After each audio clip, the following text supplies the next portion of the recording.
दक्षिण भारत के वालपाड़ी से कुछ दूर बसा है वैद्यनाथ, एक ऐसा पवित्र नगर जहाँ की हवाओं में ही मुक्ति का वास है।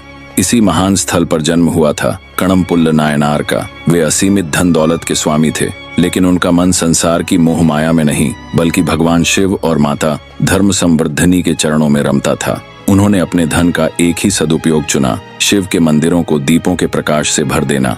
महादेव के प्रति उनका अनुराग उन्हें थिल्लई चिदम्बरम ले आया। जब उन्होंने कनक सभा में भगवान नटराज के दिव्य नृत्य को देखा तो उनका हृदय भी उसी लय में नाच उठा। इसके बाद वे तिरुपुलीश्वरम में बस गए और वहां के मंदिर में दीप प्रज्वलित करने की अपनी सेवा को निरंतर जारी रखा। समय का चक्र घूमा और नायनार की संपत्ति धीरे धीरे समाप्त होने लगी। उन्होंने घर का एक एक सामान बेच दिया ताकि मंदिर के दियों के लिए घी खरीदा जा सके। अंत में स्थिति ऐसी आई कि घर में बेचने को कुछ न बचा। एक समय के धनी व्यक्ति के पास अब 2 वक्त की रोटी के भी लाले थे, लेकिन उन्होंने भिक्षा मांगना स्वीकार नहीं किया। उन्होंने खेतों में जाकर घास काटना शुरू किया। वे दिन भर घास काटते, उसे बेचते और जो भी थोड़ा बहुत धन मिलता उससे घी खरीदकर महादेव की आरती सजाते। इसी घास काटने के कारण उनका नाम कणमपुल्ल पड़ा। एक दिन परीक्षा की घड़ी आई। बहुत प्रयास के बाद भी नायनार अपनी घास नहीं बेच पाए। शाम ढल रही थी, मंदिर में अंधकार था और उनके पास घी खरीदने के लिए फूटी कौड़ी भी नहीं थी। उन्होंने एक साहसिक निर्णय लिया। उन्होंने उस घास के ढेर को ही मंदिर में रख दिया और उसमें आग लगा दी ताकि उसका प्रकाश मंदिर को रोशन कर सके।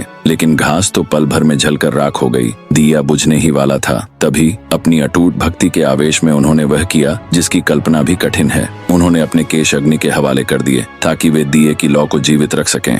जैसे ही उन्होंने अपने अहंकार और शरीर के मोह को उस अग्नि में समर्पित किया, स्वयं महादेव प्रकट हुए। भगवान शिव ने अपने भक्त के इस निस्वार्थ प्रेम और दृढ़ संकल्प को देखकर उन्हें गले लगा लिया। नायनार के 2 कर्मों, पाप और पुण्य के बंधन का अंत हुआ और उन्हें सदा के लिए शिव के चरणों में स्थान मिला।